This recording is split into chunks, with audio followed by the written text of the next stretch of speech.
Welcome back to my channel. I have a surprise for you guys today. So today is November 7th. Right now, I think it's pretty late. It's like probably 11 to 12 o'clock on a Thursday night. But I'm in Taiwan. So today was the release of the AMD Ryzen 7 9800 X3D chip, which is here in front of me. So this is what the box looks like. As you can see the chip right there in the window there. So this has been tested by most reviewers now on YouTube to be the current fastest gaming CPU. So the previous champion of gaming, so as you can see, this is sealed. I just got this. I just came back from the store, but I have a whole story to tell you. Alright, so that is the new chip, and this is the original gaming champion. This is the 7800 X3D. This is used. This is already opened. I installed this. I have two of these, so one's in my current PC. This is the old one. So 7800 X3D. So this used to be the best gaming chip until today, basically. So, you know, just to show you guys, like, the box, it's way thicker and bigger. This box is super thin. And it's interesting, actually, because this box reminds me of the a little bit of the Intel box. Yeah. So the Intel Arrow Lake 285K came out too, like a couple weeks ago, or maybe 20 days ago. And yeah, probably 3 weeks ago actually. And that CPU also came in a pretty thin box. But this is a really thin box. It's like the thinnest box I've ever seen for a CPU, I think. Like, look at this. Big difference.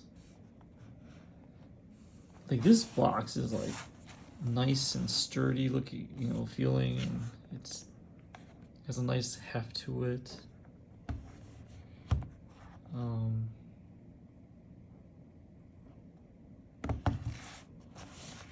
I'm not sure why it's so big.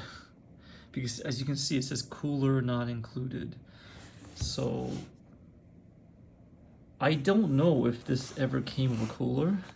Like, did the 7800, can you guys let me know in the comments below if the 7800 X3D ever came with a cooler? I don't believe it ever did. But maybe they designed it so that it would have a cooler, because this is the kind of box that you would think that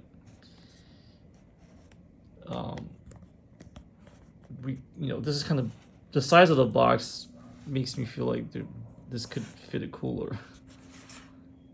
So this is where the chip resides, right in here on the top, and then it's like such a waste of space. I'm not sure why. So this is basically the chip, and then you have the instruction manual, I think, or something. What is this? This is the certificate of authenticity, and it has a limited 3-year warranty and installation instructions. Okay, and then you get this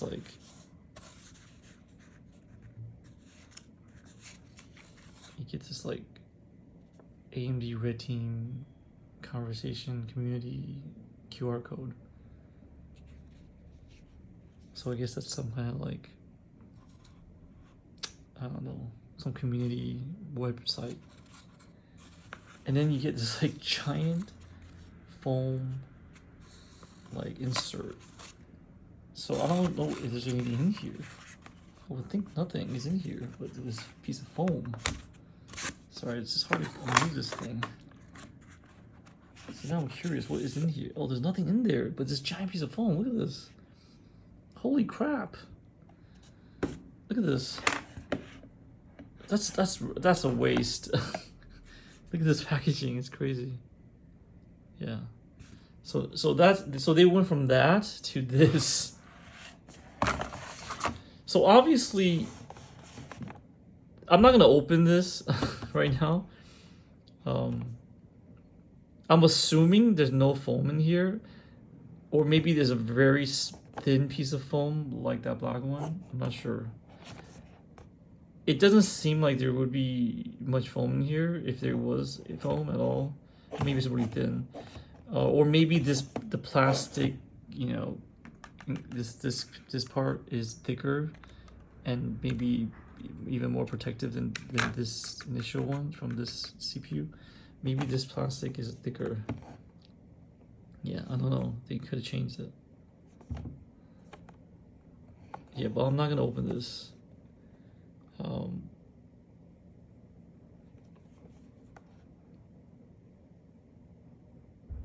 Yeah, there's a reason why I'm not opening it. So there's a chance I might sell this online because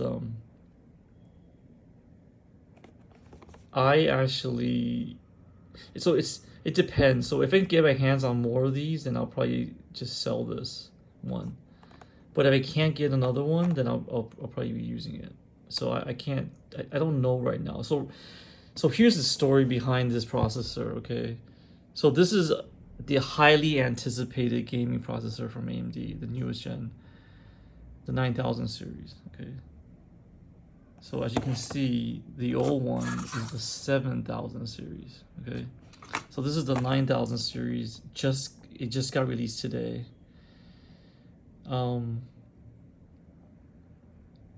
I have a feeling, so basically what happened today was I left work today at 3 p.m. and I went to so I work in Taipei, and I went to the local like PC like department store or mall in middle Taipei, and like the pretty much the most popular store there is called Cool PC. That's their Chinese name. I mean, sorry, that's their English name, Cool PC, okay?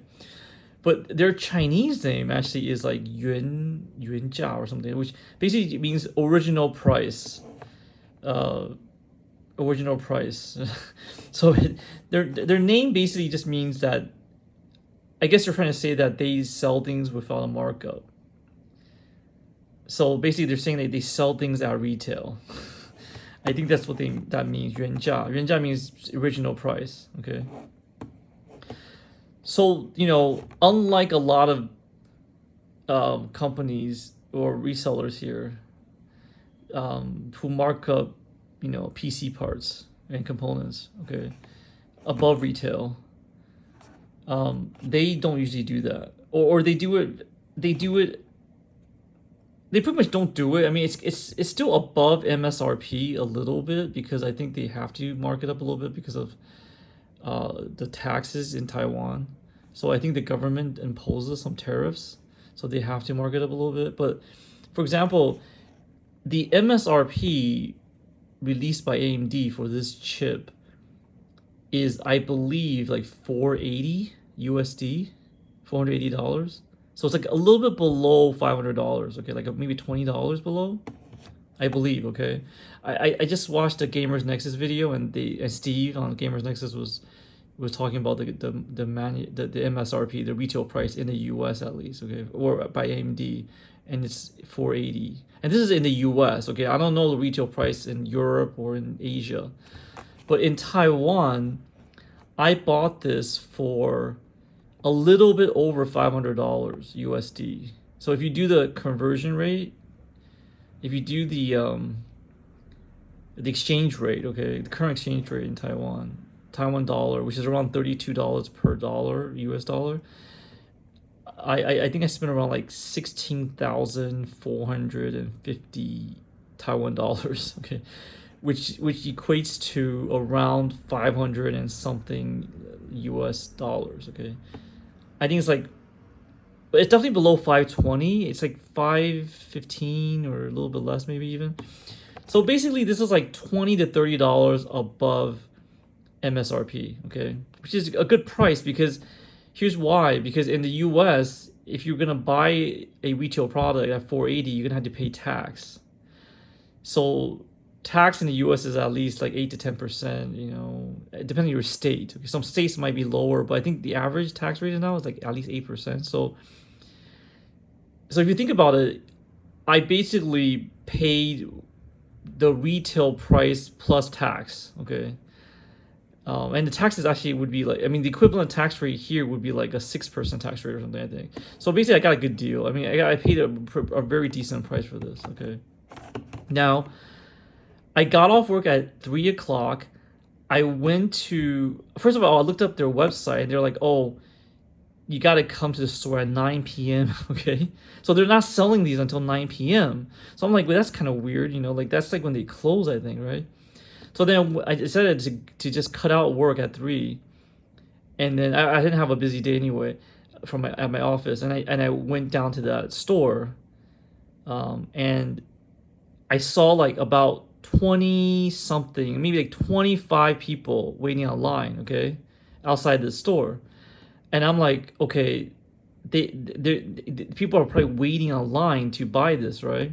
So I go into the store and I'm like asking one of the employees, I was like, is this CPU available? And he's like, well, that's why these people are waiting online. I'm like, oh, okay. And then he's like, yeah, you should wait online too, because I'm like, how long do I have to wait? And he's like, well, we're not going to be selling this until 9 p.m. So that means that at that time it was like 3:30 around, right? So I mean, I would have to wait like 5.5 hours, right, to see if I can even get this, right? So then I asked him politely. I was like, oh, how many do you have left? Because if I'm gonna wait online, I gotta make sure they have like enough inventory, right? Because if there's 25 people ahead of me, and that's an estimate too, because I didn't count them. It just seemed like they were around 25 people, and I was like, well, if they have like 10 in stock or 25 in stock, I might not get it, right? If I wait that long, right?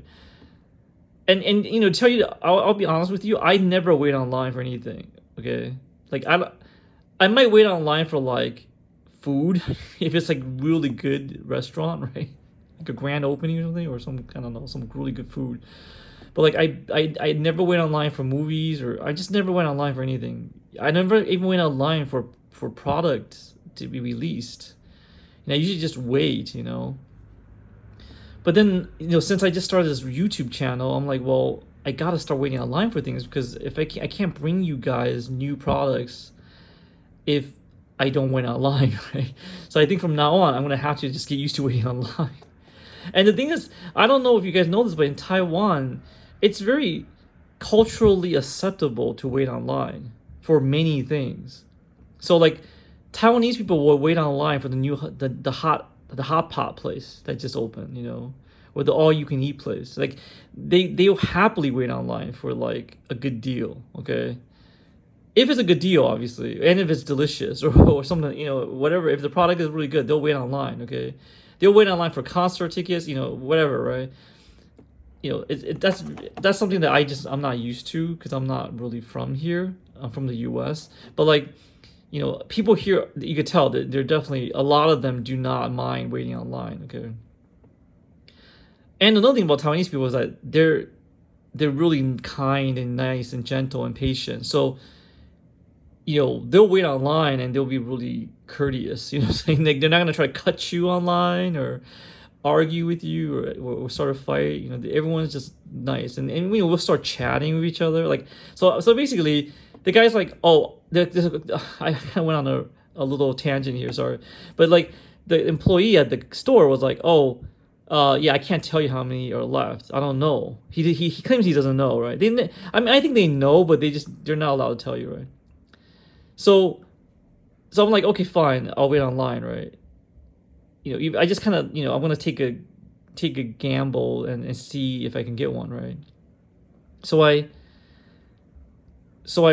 get online, and then I'm like counting, right, the people ahead of me, and I realize that there's 26 people ahead of me. So I'm the 27th person online, okay? So I'm like thinking, well, so as long as there's like 27 CPUs for sale, then I'm golden, right? I'm gonna get one. And so I'm waiting patiently, and then like this guy, two guys get behind me, okay, and um the guy, the last guy behind me, he's like, oh, he starts chatting with the both of us, okay, the guy behind me, and he starts chatting with me and the guy behind me, okay. So the last guy starts chatting with us, and he's like telling us how his CPU is dead, right? And so we ask him like, what kind of CPU you have, and he has the 13th gen Intel. Yeah, he has a 13th gen Intel. He still like 13,700K or one of those processors. Okay, I wasn't sure exactly what, but it's definitely the 13,000, the 13th gen, right? And in Intel, you could tell it's the 13th gen because he said the 13,000 something. So if you guys know about Intel, you can always tell by the generation. You can tell the generation by the name, the number, right? So they used to do 13,000 something, and then they with the 13 in front, so that's the 13th gen, right? And so the last gen was 14,000 something. So the last flagship Intel was like the Intel 9 series, and it was like the 14,900K or something like that. So that's the 14th gen, okay? So both the 13th gen and the 14th gen had issues with heat, right? And it would like burn the CPU, the cores, and your CPU would die. And so Intel, for the last year and maybe even longer than that, they've been releasing BIOS updates to resolve that problem. So one thing that manufacturers do, like motherboard manufacturers, okay, they kind of like have these like BIOS profiles that are like very aggressive. Like I'm not saying they're trying to overclock your CPU, but they kind of like, the automated settings are actually pretty, like they're the voltages they set by default, okay, are pretty high, are pretty aggressive basically. So that means that like they're literally like saying, because they want to give the user the best performance, right? So these motherboard manufacturers, they basically push the CPUs as hard as they can within safety limits, obviously. And apparently some of these motherboard manufacturers by default are like kind of like, basically allowing pretty high voltages to go into these chips, these Intel chips. And these Intel chips cannot handle that because first of all, thermally they're not built well, right? They have issues, right? They get heat, they heat up really quickly and fast, right? So they can't take the voltages. And Intel probably didn't really notify the motherboard manufacturers to not do that. Who knows, right? I don't know if Intel knew that the motherboard manufacturers kind of do this, because I feel like they've been doing this for a long time already. So it's like they should have known better. But like, yeah. So there's lack of communication, right, between the motherboard manufacturers and Intel. So basically that's why these chips are dying, because people who are not really enthusiasts, like, they say you're a random person who just buys a PC, right? Or even a person who builds a PC, they might not know enough about like, the details of how you should set up your BIOS to safely run your CPU, right? They just trust that the motherboard defaults are going to be fine, right? They're not even into overclocking. They definitely won't know how to undervolt too, right? So like for example, I undervolted my 7800 3D here, okay? because I heard that this chip, like, it can benefit from undervolting. Like, it doesn't need that much the default voltage that motherboards kind of like, put into them, right? Yeah. So like, these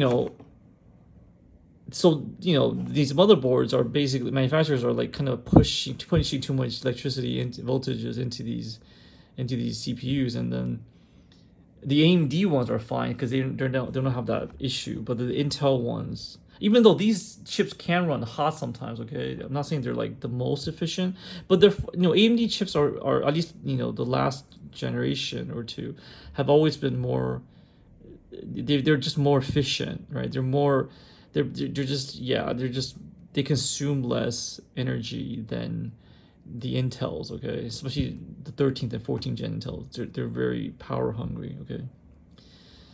So so his chip died. So the guy at the end of the line, he's telling us, okay, his 13th gen chip died, and he even tried the BIOS updates, but they didn't really work. I mean, they obviously they're probably helping, but then at the end of the day, too much damage already was done to his chip. And I think he only had it for like 3 years, 2 or 3 years, and the chip is dead. Yeah, so that's pretty bad. I mean, I know these chips have like a 3-year warranty anyway, but like, I mean, I've never had a chip die on me in 3 years in my life. Okay, so that's, I mean, Intel or AMD, okay, none of them. So obviously, I don't own a 13th or 14th gen Intel chip, but previous generations of Intel were fine, right? They weren't doing this, right? At least I maybe there were batches back then, but I didn't run into them at least. Okay, so I got lucky, and so he ran into this bad chip, right? And so he's excited. He's like, oh yeah, I'm finally switching to AMD now because I heard the AMD is better, and then he also saw all the bad reviews about Arrow Lake, which is the new Intel line, that just the 200 series, Core 200 series that came out.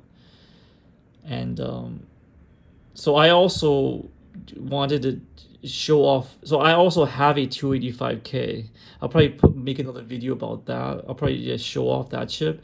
It's also in a box. I haven't unboxed it yet. But that chip I bought at the same company, a Cool PC, okay?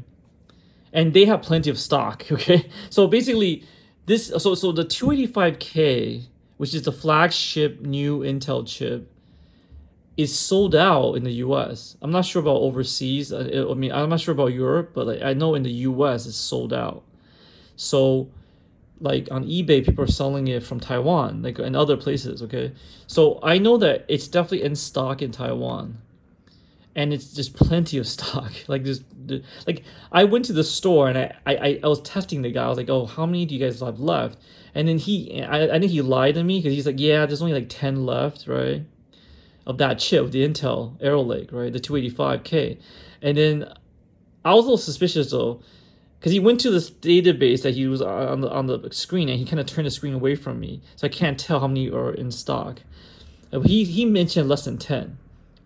Right, in all of Taiwan, basically, because they're like the only ones selling it. Like there's only like two stores I've known of that has that in stock, that chip in stock. So yeah, I mean, I think it's still in low supply. That's why in the US it's sold out everywhere. But I think that in Taiwan there's still plenty of quantities. It's just that it's low supply. Okay, like there's might be like, I don't know, hundreds left or thousands even. I don't want to make any guesses, but there's certainly more than 10 left in Taiwan, okay, for sale. Yeah, because I could go online anywhere here and I can find it. I can buy it, okay? And the thing is, like, they kind of replenish stocks after a while, so you can tell that they have more. And so, like, basically the guy was saying how, like, it's not that popular in Taiwan, the Intel chip, the Intel Arrow Lake, because the Taiwanese, they kind of know, like, they watch a lot of reviews. They are very like savvy when it comes to like cost and performance ratios. So they know. So basically, they call that CP. So cost performance is basically CP, right? The acronym. And so in Chinese, they say CP 值很低, or 很高. That just means that like high CP value or low CP value.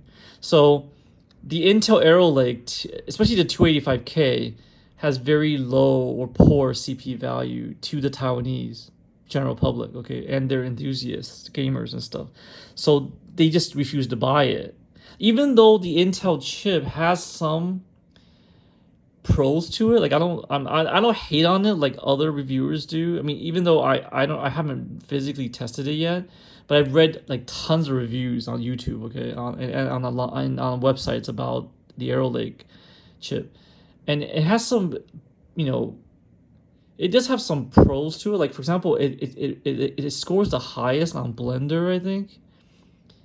So I think that like on like multi-core performance on like any kind of multi-threaded applications and creation applications, like if you're like a 3D renderer, someone like that, it's your job to do that. I think the Arrow Lake 285K might be the fastest chip out there right now. Yeah. So you should buy that chip if you're doing like 3D rendering, probably, like Blender or something. But if you're gaming, then obviously that chip is terrible because it's like really bad. Like it's the gaming reviews on it are like for gaming, they've tested it for gaming and it's like so bad. Like every game is slower with that chip. Compared to, I'm not even talking about the 7800 XVD. Okay, the 7800 is like number one, right? The Arrow Lake chip is like probably like 30% worse than the 7800, like on average or something. Okay, so that means it's even slower than this chip, the 9800, because the 9800 is even faster than the 7800. Okay, so the 9800 is like maybe like 8% on average faster than the 7800.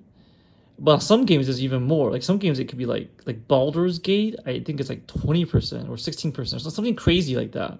So there's an outlier there.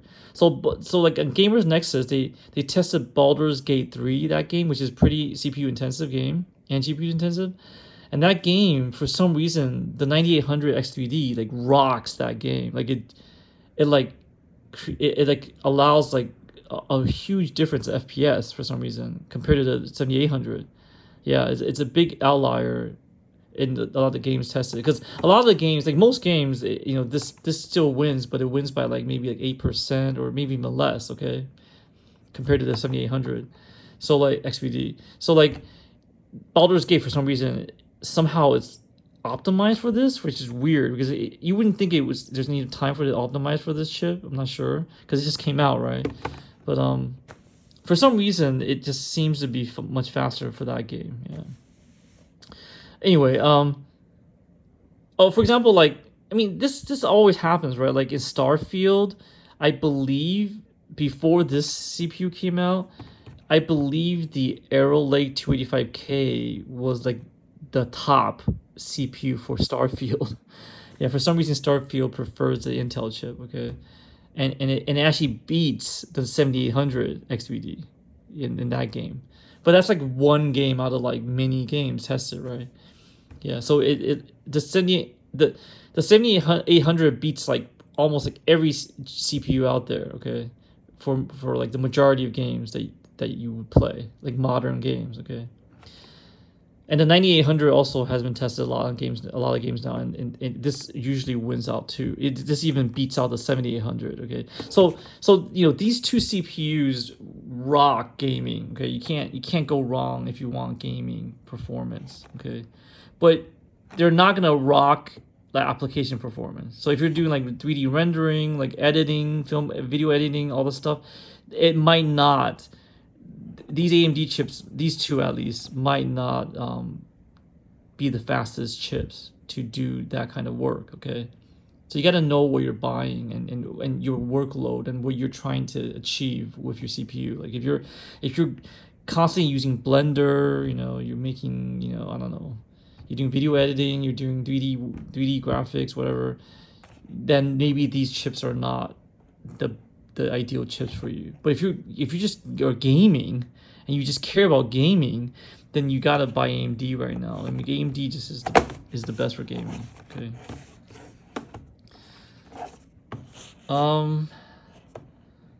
Yeah, so back to my story. I'm like rambling. Sorry, guys. I came on rambling. So, so then so the guy's like telling us how it burned out, and then he's like so happy to get AMD now, and so we're chatting with him, and then he's talking to he's talking about how like, you know, like what are we running as a cooler, and then me and the other guy were like saying that we water cool, right? Like I used to I used to use a fan cooler, but I kind of like just water cool now. It's just a little bit, to me, water cooling is just more convenient, right? And it in general does better job than than your fan cooling technology, right? Now the Noctua like G2 just came out, I think it's called, and that one's like incredible. But that's like $160 or something. It's very expensive fan cooler, but and it's huge. Okay, but it kind of rivals like water coolers. Yeah, like even the Arctic series. Yeah, so it's pretty impressive. So I mean, yeah, it just like for me, like I like both technologies. I like fan cooling and I like water cooling. It just like depends on the build I'm building. So like to me, a lot of it's aesthetics. So like if I'm building like a, I don't know, let's say, a very RGB type build, or like a white build, I might just go with like a white all-in-one cooler by NZXT, which I have right here. See that one right there, the Kraken Elite. So like, it just depends on what kind of build I'm into, right? So right now I'm kind of thinking about doing this ProArt build here. See that? So this build, like ProArt, I think it's a very classic type of board. It has nice, I like this like basic design. So this board would pair well with no RGB, I think. So like I probably wouldn't get RGB fans with it. I wouldn't get any kind of RGB with it. I'll get like a nice black case for it, So for this might be better water cooled. I mean, sorry, not water cooled, fan cooled. Like this would look nice with a Noctua fan, right? Like a Noctua cooler.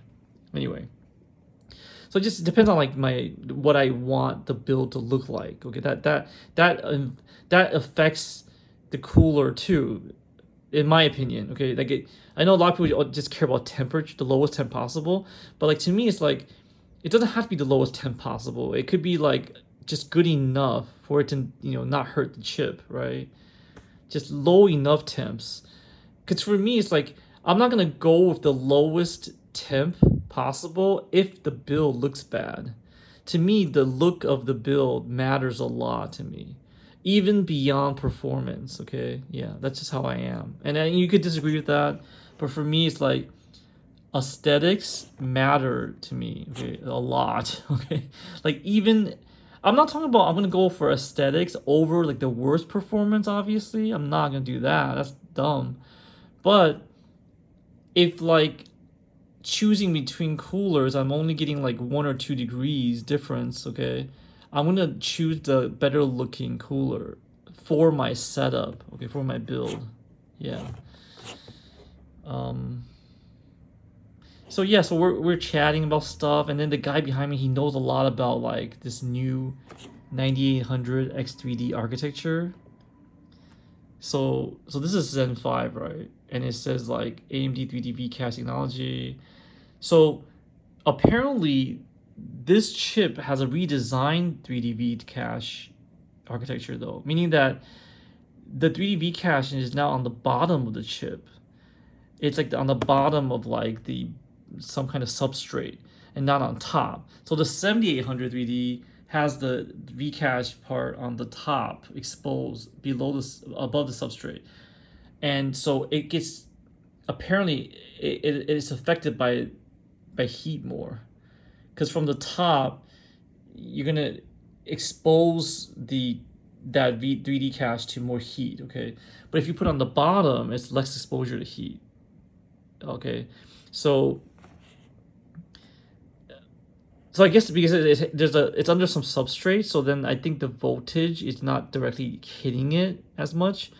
Yeah, it's kind of it's shielded a little bit more, so it can take more voltage perhaps even. So basically, it's redesigned to a way to make it a little bit like just by the way where it's placed, the placement of the 3D cache, it allows it to be overclockable even. Yeah, which is really nice. So that means that you can put in more voltage and it won't just like blow up on you. You know, it won't like, you know, throttle, like thermal throttle or anything like that. It would just like, it would just perform. Yeah. It would just be able to just take up that voltage and like, just like, you know, perform better, be faster basically. Yeah. Obviously it depends on, you know, every chip is different. It depends on your just the silicon lottery, right? Like if you're overclocking this chip, if you're lucky, if you just won the silicon lottery, then maybe you can overclock it a lot. But so I'm gonna try to overclock this probably, you know, like because I have a couple more on the way because I'm not sure if I want to open this one as of yet. I might sell it to my friend, but like, yeah, because a lot of people want this chip and like, you know, I have friends in the States that they want it, so they're always asking me to like send it to them. So that's why I'm not opening this one because I think one of my friends might want it, and I just want to give it to him first because I'm not like in desperate need to use these things. You know, I get them fast earlier because I want to like make reviews or I want to like, you know, show you guys on the YouTube channel. But like personally, I don't need the newest and fastest chip just for gaming, right? For my own use case, I don't need that. I don't need to spend the most money just to get the hottest thing, the newest thing, just because I want to show off or something. I don't need that, right? But I want to show off to you guys, but not to show off, but to show it to you guys, so you guys can make a better purchase decision, or you know, whatever. You guys can just have more knowledge, right? More information about it. Like just knowing that this packaging like this is interesting too. I think, you know, I just feel like AMD definitely saved money on this packaging. Okay, now this chip though is still more expensive than this one retail. So when the 7800 came out, the retail price was like 430, I think, or 450 at most. So like this chip is retailing for more money still. But maybe like AMD has, you know, lower some costs in packaging so they can pass that off to the consumer. Who knows? I don't know. But you know, I don't mind the cheaper packaging because it saves also, I think, the environment. It's just better for the environment that you have less packaging, right? Materials. Yeah, so this is definitely less wasteful than this packaging. Like that foam block is probably not very good for the environment, okay? Yeah, because you can't, I don't think you recycle that stuff. Yeah. Anyway, so yeah, so this is definitely, I think, more, at least the environmentally more friendly because the box is smaller. And it's something like a small chip like this. You don't need a huge box. You know, why do it? You know, why make the box so big? You know, there's no need for it. Now, protection wise, this definitely doesn't protect it as well as that big block. I don't think. But I don't know how much protection it needs. You know, yeah. I think it should be okay when you ship it, something like this. So yeah, so me and the guys online were chatting for a while, and then all of a sudden, the store guys come out, the employees of the store, and they start handing out numbers, and they're like, oh, and so I got number 27. I got a ticket, and it says 27 on it, and so the guy's like, oh, you guys don't have to wait anymore. You guys can come back at 9 o'clock. And if you have the number, then you're definitely gonna be able to buy this item. So we're like, oh, that's great. Because at the time, I was only waiting for like maybe like 2 hours, maybe around 2 hours. Okay, it wasn't like I wasn't like waiting only an hour though, but I was waiting maybe like 2 hours, right? But I wasn't like too bored because I was talking to these guys, and they had like these stools out front, like these chairs for us to sit at, which is kind of nice. Yeah, of them to do that. But I mean, they had a limited amount of chairs. Like, you know, once the line got longer than that, because after a while the line got longer, like 50 people started piling up, and then you couldn't all sit. You know, people had to stand. But at the point where we were, we could still sit. Anyway, so yeah, so I got number 27. So I was able to go off and have dinner and just like do all this stuff, and then come back, and I ended up buying this. Yeah. But just another thing is that he was saying how like, because I asked for another number, he's like, no, you can't have one because we only limit to one per person today. Yeah, so no one was allowed to buy two or more, okay? Which makes sense. So that tells me that they have very limited quantities, very limited. Like I believe so when I went there to pick up the this chip, they had this huge box. It was a pretty large box.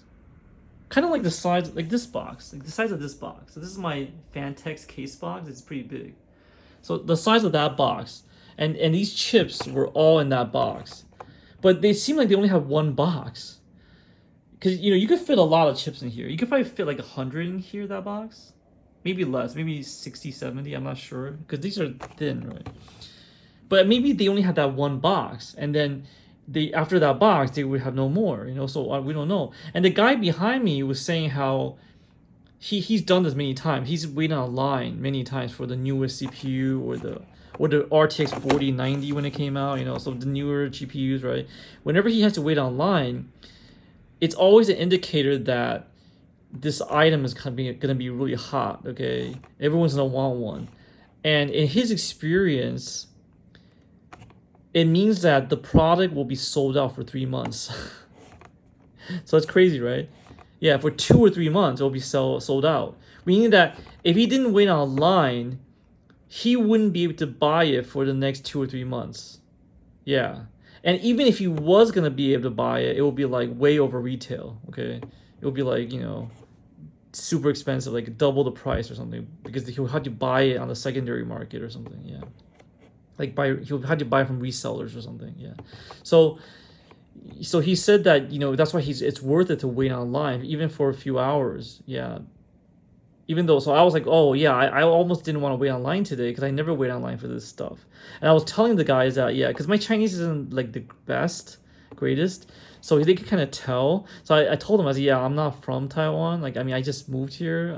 I haven't lived here a long time, so like, I don't really know how you guys work here. Like, do you guys wait online for this stuff? He's like, yeah, we do, because usually it's worth it because you're gonna have to wait like months, yeah, to buy it at a good price, yeah. So obviously, if you're willing to wait months for it, then that's fine, right? They're probably gonna get it back in stock in a few months, most likely, right? But then once it comes back in stock, you better buy it because then it's gonna go out of stock again. So in my experience, like if it's a good item, right, like a very popular item, it will come in stock maybe in a few months, but then it'll go out of stock really fast. So you better buy it then. Yeah. Yeah, so I don't know about this chip because the 7800 throughout its life cycle, like since it's been sold, it's been out for a couple years now, I think, right?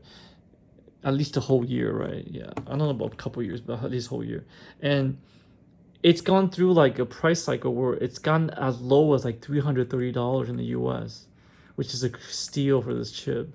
So this chip right now is still selling for over $400 a lot of places, even used. Like if I sold this right now, because this is used, right? I mean, it's barely used, but it's used. If I mean, this chip was used. I put it back in here, okay? Yeah, I used to test this chip, but this chip I could eBay right now for $400 and someone will buy it used. Okay, not even new. New maybe I could sell for like $500 or something. Yeah, because I think no one's gonna be able to find this chip very easily right now, the 9800. So some people might just be like, you know what, I'm just gonna buy this for like 400 or 500. Because knowing just like popular items like hot PC stuff, this item will be sold out everywhere. Like Newegg, Amazon, you won't be able to find it anywhere, okay? Best Buy. And I'm talking about US companies, okay?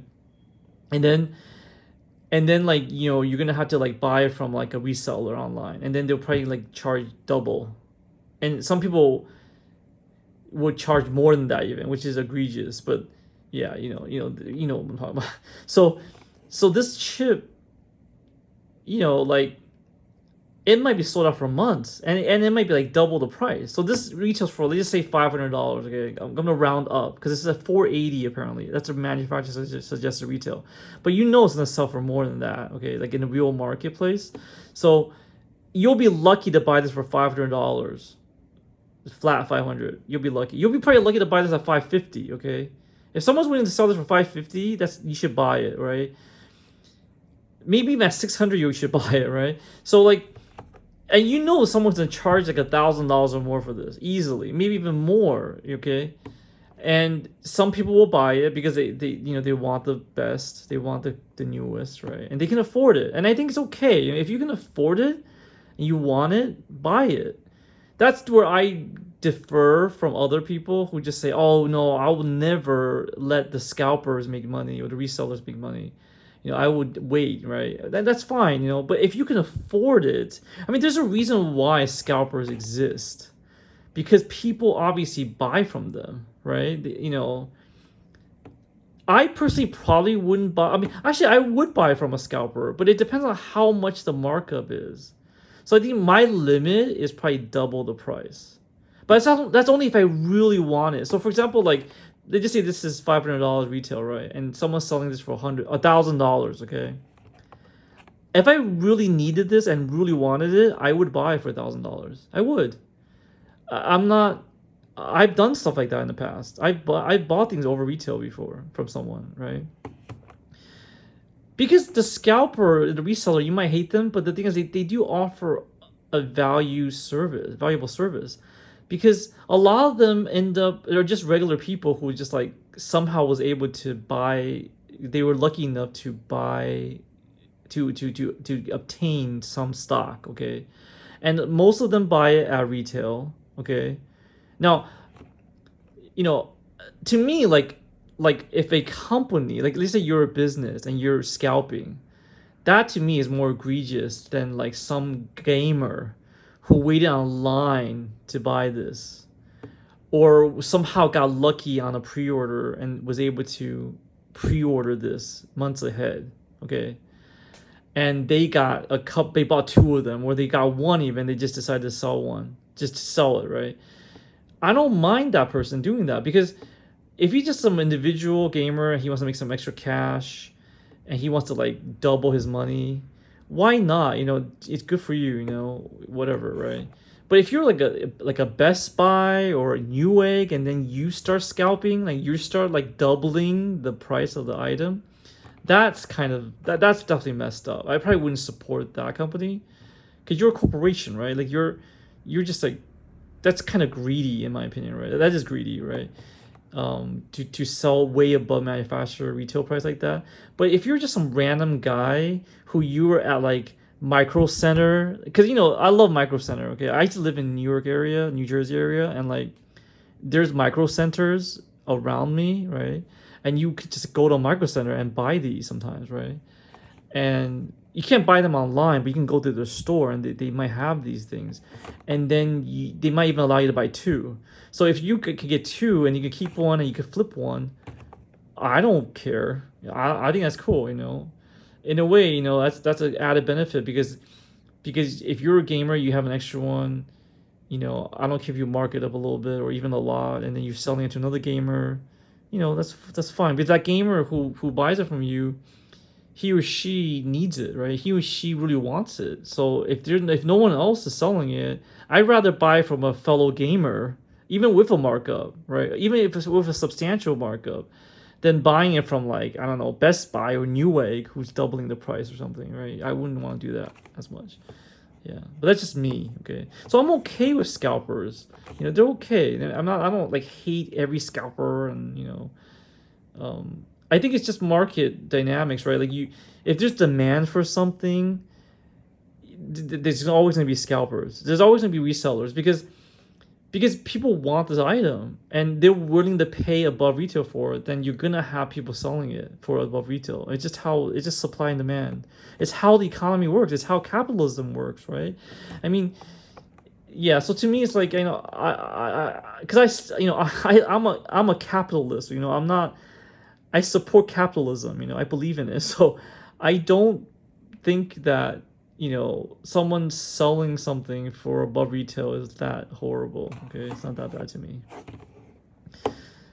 So yeah, so all the power to you if you can find this for a decent price, and even if it's not a decent price, if you really want it and you can afford it, and yeah, just go get it. I mean, it's almost Christmas time. If you want a great gift for someone, your someone in your family that has like, you know, is really into gaming or PC enthusiast, then getting them this gift would be amazing. I would love to have this in my stocking for Christmas. And this might fit in the stocking. It's really thin. It's nice. Yeah, it's definitely small in this box. Yeah, this video has been 50 minutes. Oh my god, it's so long. God, I could talk forever. So anyway, this is basically my story of waiting online for a few hours in Taipei, Taiwan, to end up buying this 9800 X3D chip the first day that it was allowed to be sold. So that, as far as I know, today is the first day, November 7th. And now I know in Taiwan we hit November 7th earlier than the rest of the world. I mean, as in like we're ahead, right? Like we're probably like I'm 12 hours or so ahead of the US Eastern time, okay? So yeah, so we get this first. Yeah, so this is why like a lot of people in the US and Europe probably do not have this in their hand right now. And this is why I'm also making this video, because a lot of you guys probably have no idea what the box even looks like. Yeah, I mean, this is I'm physically holding this, okay? This is what it looks like. Yeah, it's pretty cool. Yeah. So I hope this video was entertaining. Like, I hope my story was entertaining. I hope everything I talked about, I don't know, all the stuff I talked about was entertaining to you, and it was at least somewhat informative. I just want to thank you guys and the community, and also the YouTube community, especially like videos made by Gamers Nexus and Jay's 2 cents, and just a lot of these tech channels, PC hardware channels that I watch, because I learned a lot from them, and a lot of the stuff I'm regurgitating from them. But I try to watch the channels that are very, like, in my opinion, more accurate, and just like they give good information. So yeah, I'm trying to give you correct information. So please let me know if I'm making mistakes, because I do make mistakes sometimes, right? I might give you the wrong information sometimes. So if you do hear something that is incorrect, please let me know. So one thing that I said in the past that was definitely incorrect is I thought MSI, the motherboard company and the GPU company, like they make GPUs and motherboards and stuff and computers. I thought MSI was a Chinese company, like from China, but they're not. They're a Taiwanese company. Yeah, and so MSI is an acronym, right? It stands for MicroStar, and I think they started out as a motherboard manufacturer, but MicroStar is a Taiwanese company. It's a Taiwanese born and bred company. Now, of course, a lot of companies now manufacture, have factories in China. Okay, that's a given. But at least I gotta be clear about these companies, because there's a big difference between Taiwan and China. Okay, I mean, I don't know if you guys care about politics, but there's definitely a big difference between China and Taiwan. Okay, Taiwan is a democratic, capitalist society.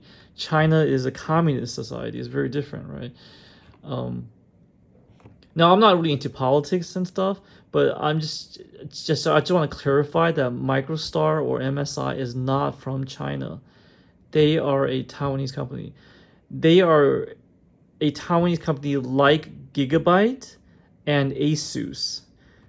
So Asus, in my opinion, Asus, and Gigabyte and MicroStar, MSI, are the three biggest motherboard manufacturers out there. They're the biggest, and they're the most like experienced probably, and the most famous and the most reliable probably brand, three brands out there. Okay, so um, I just want to put that out there because so I used to be confused. I didn't know Microstar was a Taiwanese brand. For some weird reason, I thought it was a Chinese brand. Okay, and I think ASRock, yeah, ASRock is also a Taiwanese brand. And it's really interesting because I thought ASRock, I used to think ASRock was a subsidiary of Asus, but it's not, apparently. It's actually a separate company, okay? Because the AS in the name ASRock, for some weird reason, I assumed it was a part of Asus because they have the AS in their name. And I think Asus is short for Asus Tech. Yeah, I think the full name of Asus is Asus Tech, and ASRock is a totally different company. Okay, now maybe when ASRock was founded, they were trying to go for maybe they were trying to go for uh, a name similar to Asus to try to like confuse people. Okay, because I know that their Chinese name is totally different than Asus's Chinese name. Okay, but their English name, there's a similarity there, right? So maybe when they first formed, they're trying to steal some of as Asus's customers, because it makes sense. Because like I even thought that for years now, like seriously, for many years, I thought ASRock was a subsidiary of Asus. I thought that. So I would like go around telling people that ASRock made like the budget motherboard for Asus, which is totally not true, right? It's not right. It's incorrect.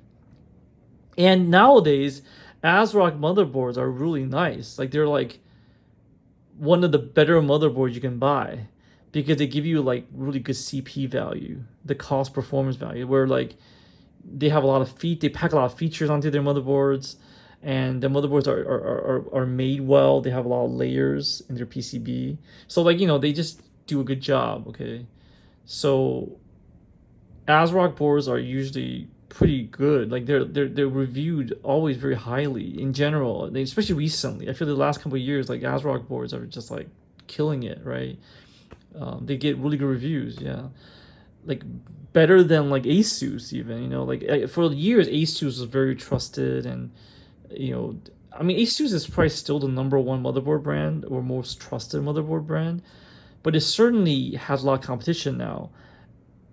And also quality wise it has a lot of competition. So like I remember back in the day where like Asus had like the best quality, like you just trusted them more. But now like Gigabyte and MSI, they really are, they're really strong in their manufacturing process, and a lot of their boards are quite as good.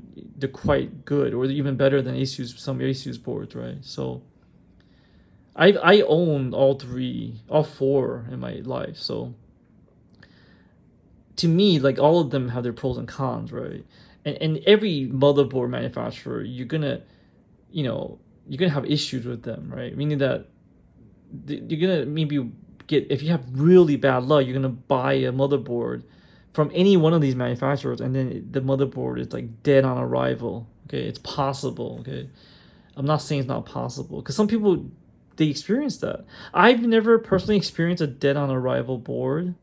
Okay, I've never experienced that before, but people have, and they always go on Reddit or some forum and they talk about it, right? So yeah, it's definitely possible to run into that if you have bad luck.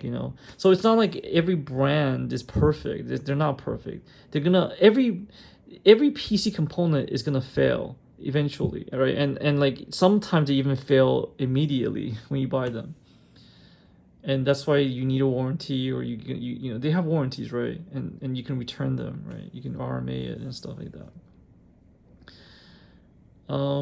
So for me, like I'm kind of agnostic regarding motherboard brands, right? I don't really care which brand. I just kind of look at the features that they offer, and like whether the board is made well, right? Yeah. And I think the best way to really kind of really get to know the like watching a video about someone ranking motherboards is difficult because a lot of these videos they don't show you, they're not really looking at the motherboard. They don't even have the motherboard in hand. They're just looking at like spec sheets, and comparing spec sheets, which does help, but it's not perfect because for me, I like to like get the board on my test bench here and actually test it, right? I can even feel it, right? I know the build quality. I can see it. I can feel it, right? That stuff you can't get from just a spec sheet, right? Like yeah, maybe this is a Pro Art board I got, right? I got this used by the way, but like this Pro Art board might not have the best specs out there, even though it's above average for an XA70 board that's out there. But like to me, it's built really well. It has pretty high build quality in my opinion, so that makes it better in my opinion in CP value, okay, or worth purchasing. I'm saying, okay.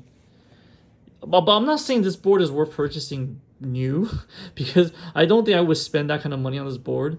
But I was able to get this board used, like very lightly used for a good deal. So I would recommend this board used because this board used is way cheaper than this board new. At least for me in my country, okay, where I'm buying it from, which is Taiwan. Okay, in the U.S., I'm not sure because this board is brand new in the U.S. Like in the U.S., it's hard to find this board used. You might be able to find it used, but not that easy to find it used because it just came out like a few months ago, I think. But everything in Taiwan is different. Okay, you can get things used here because we get product a little bit earlier than the rest of the world in general, but not every product, but some product we will get before other countries, at least a little bit earlier, like maybe a few days, okay. But the thing is, like beyond that, things stay in stock longer too. That's another really interesting point I'm trying to make is that in the US, I feel like especially really good products, like stuff that you want to buy, that get reviewed well, they usually sell out really fast in the US. Okay, and because the market is just bigger there, like people, the PC market there is huge, but the PC market in Taiwan is not as big. Even though there are a lot of nerds here, a lot of people into gaming, but the Taiwanese population, there's only 20 million people here, right? Like 20, 25 or so, I think, or 23 to 25. It's not exact, but there's not like 300 million people like the U.S., right? So obviously the market's smaller here. So like things don't sell out as fast here, I think, in my opinion. Okay, now obviously I don't know the ratio of allocation here, meaning that like like for example, like the population here is like 20 something million, right? So does that mean that like a certain amount of product is made for this 20 something million people, right? Obviously 20 something million people are not buying this, right? Like but do 10% of people, which is like 2 million, even buy this stuff? Maybe not, right? I don't think, maybe that's even too high, right? So it might be even lower than that, right? So how many they allocate to this population, to the stores that service this population, I wonder about, right? Yeah.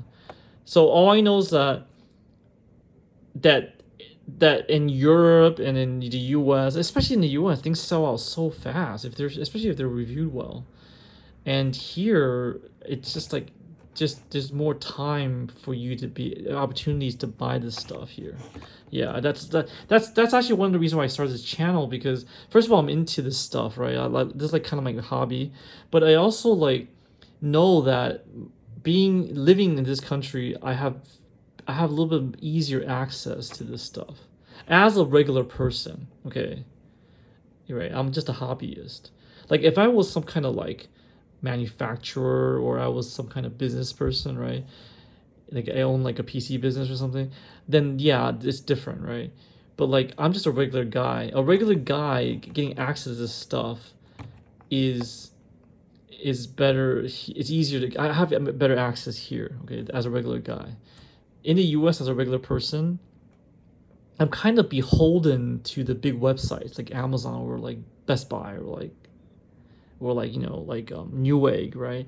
It's harder for me to get this stuff you know, when the stuff comes out. Okay, eventually, I'm sure you can get it, right? But initially, when this stuff is released, it's far more difficult to get this stuff overseas.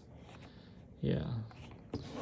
So yeah, I hope that you guys don't think I'm bragging. I'm not trying to brag there. I'm just trying to tell you facts. Like that's how things are.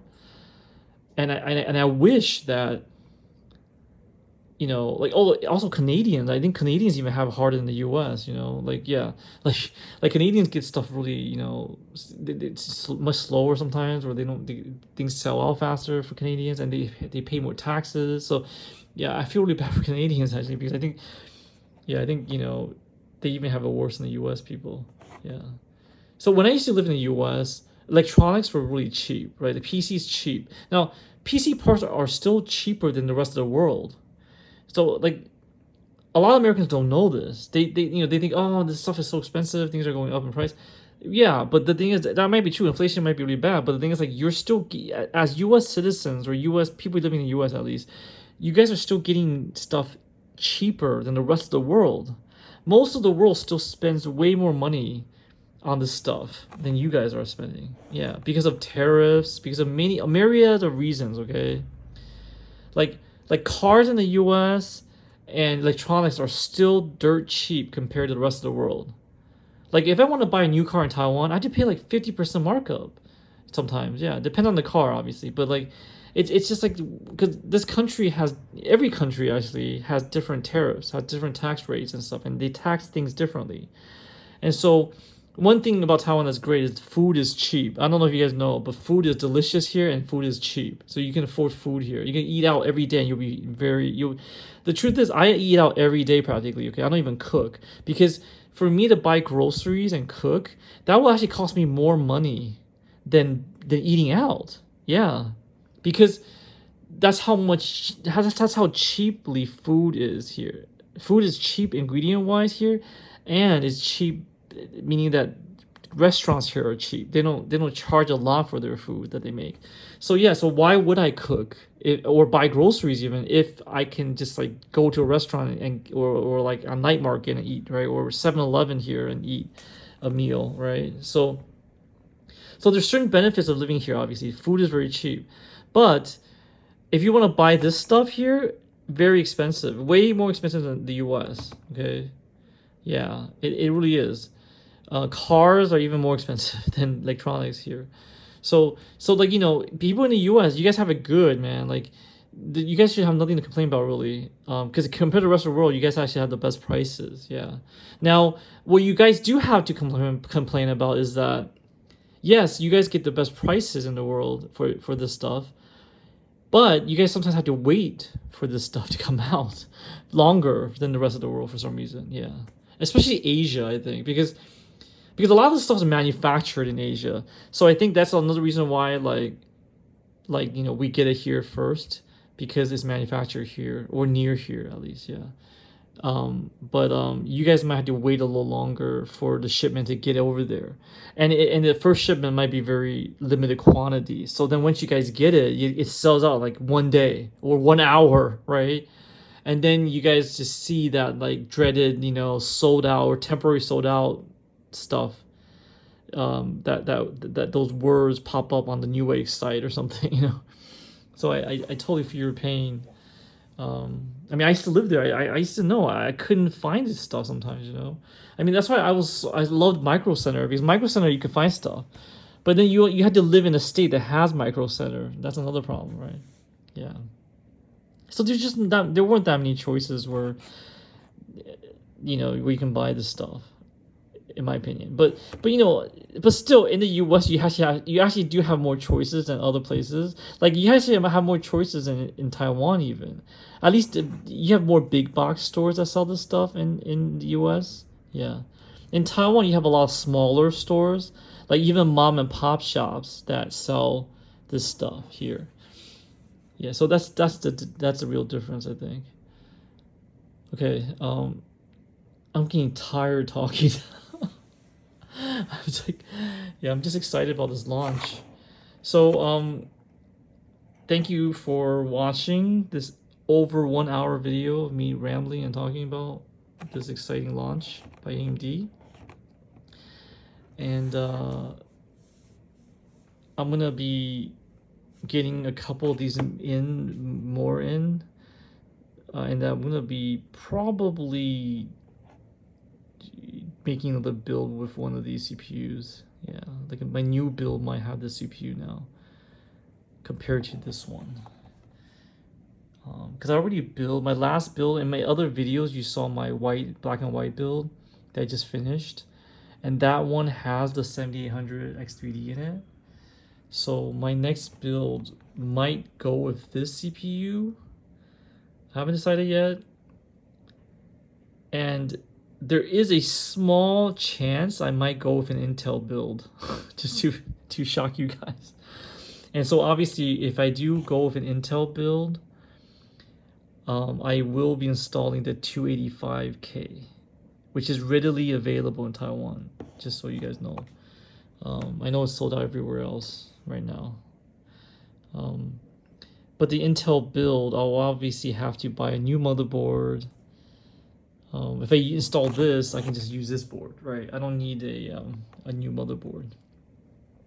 So the Intel build will cost me more money to build. I had to buy all new parts for it. Now, if you guys in the comments tell me you want to see that, then I will do that, okay? But if you want to see a build with this chip and how it performs, let me know, okay, in the comments.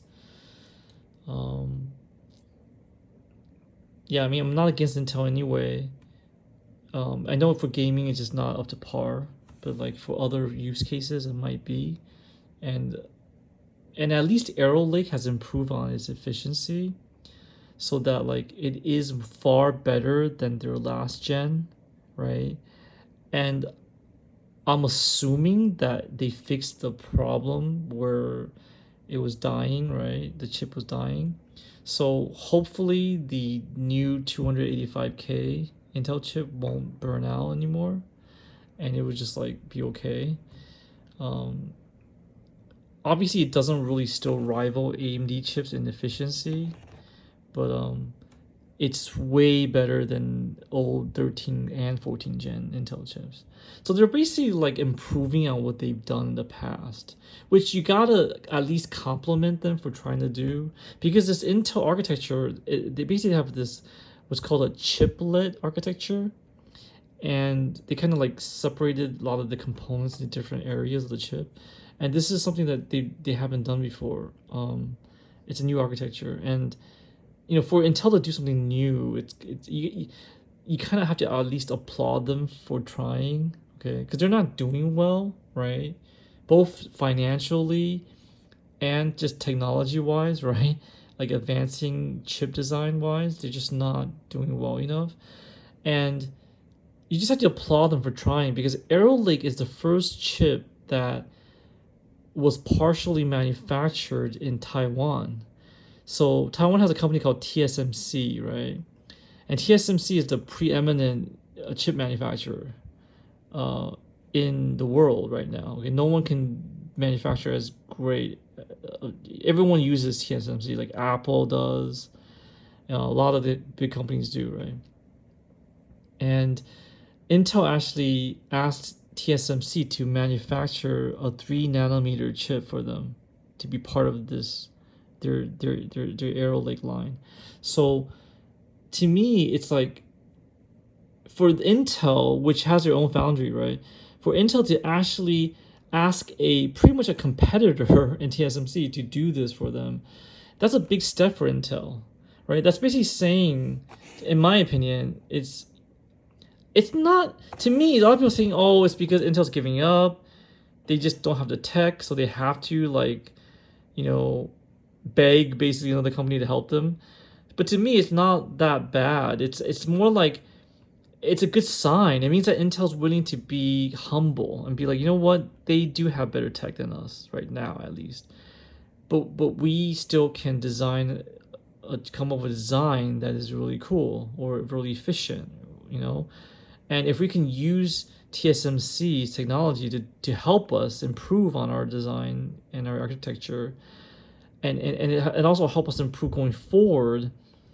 I respect that. At least they're trying to improve, you know what I'm saying? They're not like saying, you know what, screw TSMC, we can't build a better chip, so we're gonna just continue to have these bad chips that just like, you know, releasing bad chips that are like, you know, that will like burn out, right?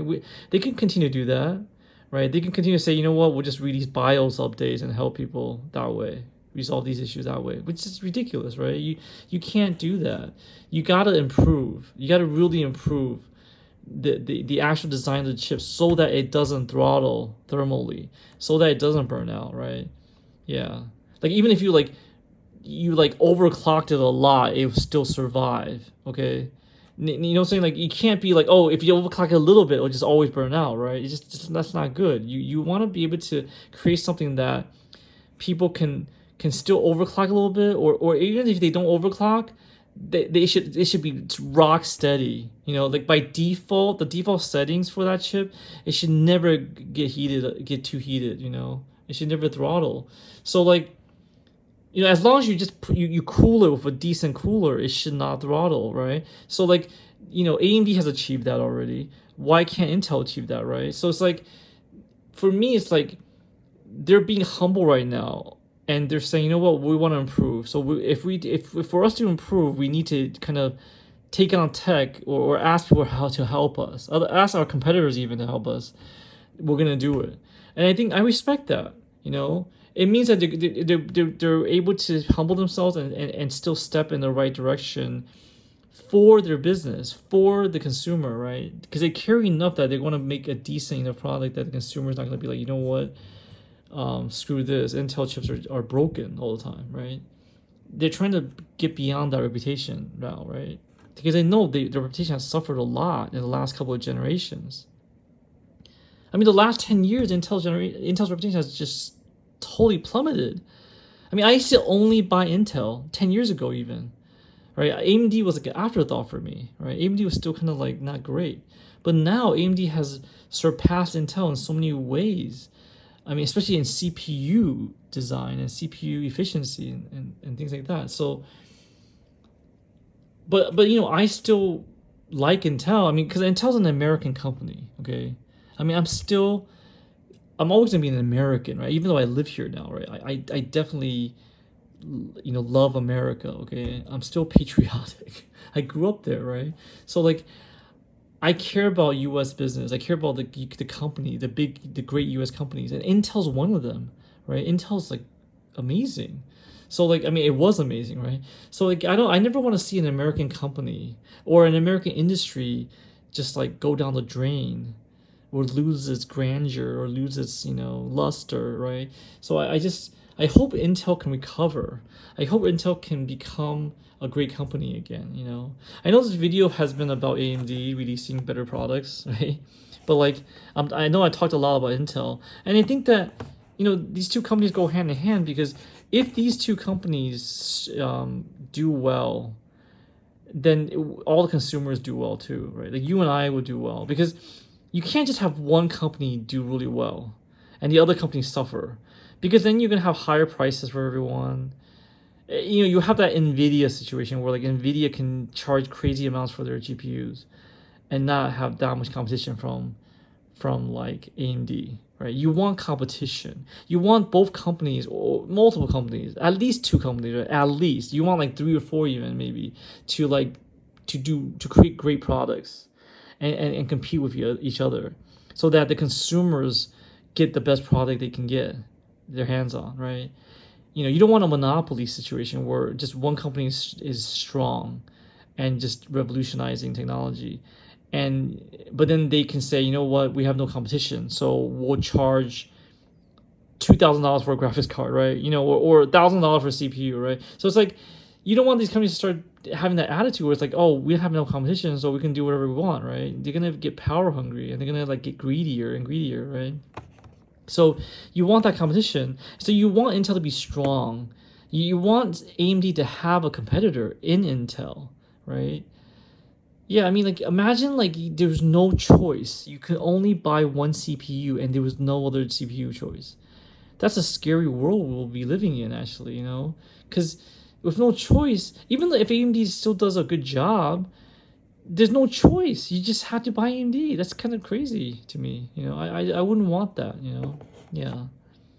So I'm glad that Arrow Lake, even though it's kind of like a disaster, like all the reviewers have panned it, I think that at least is a small step in the right direction, because at least it's competing with its last generation pretty admirably, and it's more efficient, right? So, because that matters. Like, it might lose to the last generation in gaming. It actually does, okay, which is kind of sad, but in productivity apps, it actually does better sometimes, okay, which is good, and it's more efficient in general than the last generation, and there's less chance for it to like thermally self-destruct, right? So I think in that way, that's a major win for Intel. Okay, you got to at least produce a chip that doesn't break on people after a couple of years or a year, right? Like at least they've achieved that right now, Arrow Lake. I mean, I hope they have, because they just got released, right? I don't know. Maybe they'll run into another issue with the chip, but I have confidence that they've resolved that issue. So now that the only issue is just more about performance, that right now they're not performing as well as AMD in gaming in one aspect, okay? And other aspects too, because like for example, like AMD chips are really good with like Photoshop. I don't know if you guys know that. Like, because Photoshop is just tuned really well for AMD chips. So Intel is really behind in that aspect. But like in other productivity apps like Blender, Cinemark, and all those like just test all these Cinebench is a benchmark software, right?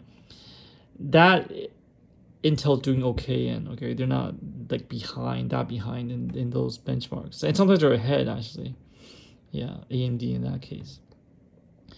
But a lot of people are saying that it's like competing with itself right now. It is. It literally is competing with its last gen in speed, okay, in pure raw performance, and it's actually losing probably to the 14900K, right? But the 14900K is burning out, right? It's literally breaking on people, while the chance of the Arrow Lake breaking is probably not going to happen, right? Because it's just so much more efficient, right? Yeah, so that's the architecture is just better in that way, right?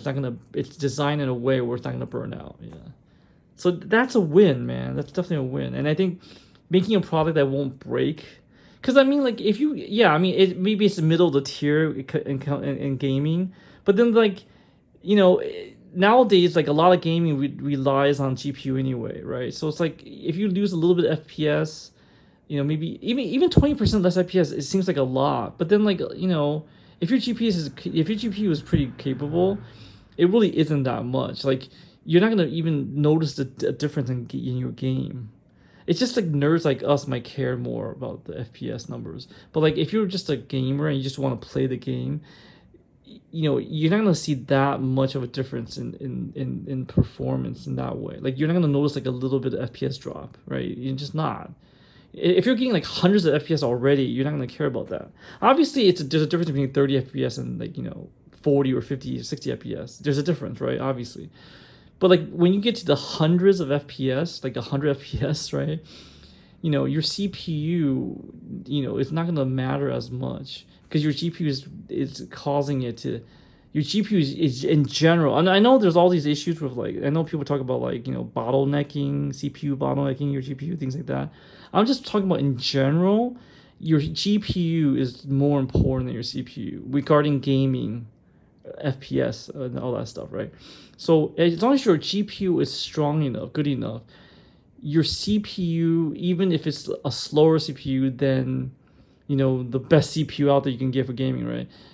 You're still gonna be fine playing games. You're probably not gonna notice the difference. Yeah. So yeah, I mean, a lot of these things are just like nerd talk, like like people just trying to say, oh, this is definitely faster. It's a better CPU. It just gives you better FPS. Yes, it does. It does. It raw performance. Yes, it does. But like, are you gonna really experience that difference in the game itself when you're playing it? Probably not. Yeah, I mean, you might. I'm not saying you're not for sure, but I'm just saying that like it depends on your configuration, right? What you have installed on your system. I'm just saying that in general, I think that as long as you have a pretty powerful graphics card, you're not gonna really feel difference between like a Intel newest CPU and like the newest AMD CPU, right? You're just not. You're probably not. Yeah. I mean, some games like I said, right, with Baldur's Gate, for example, like there was a difference, a pretty big difference, right? But like like an 8% or 10% difference, are you gonna really feel that? I'm not sure. I'm not really sure if you feel that in the gameplay itself when you're playing it. I'm sure if it's like a 20% difference, you might feel it, right? You probably feel it, yeah. But like a 8% difference, I'm not sure if you'll feel it that much, yeah.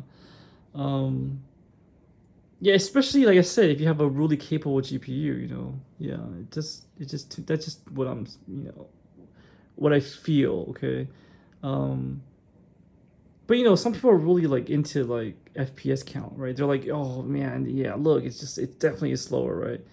Yeah, then I can't argue with that, right? I mean, if you're just purely on if you're looking at pure FPS, then yeah, of course, you're gonna get better performance from AMD right now, yeah, on pure FPS.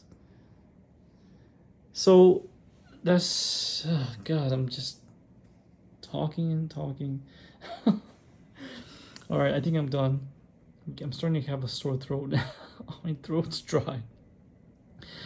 But please like this video, guys.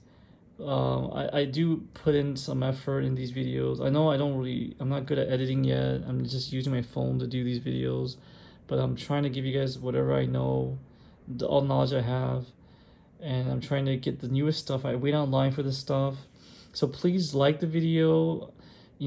Subscribe if you really want to support me. Obviously, subscribe, and I love comments. I know I only get a few comments a video, so just any comments you have will be great. I'm gonna reply to every comment, obviously, and that just helps Google. I'm not Google. Well, I can't. YouTube is Google. It just helps YouTube. Kind of like push me to more people if you interact with my videos. Yeah. Yeah, right now I have 6 subscribers, and I really would like to get to double-digit subscribers. So please subscribe and help the channel.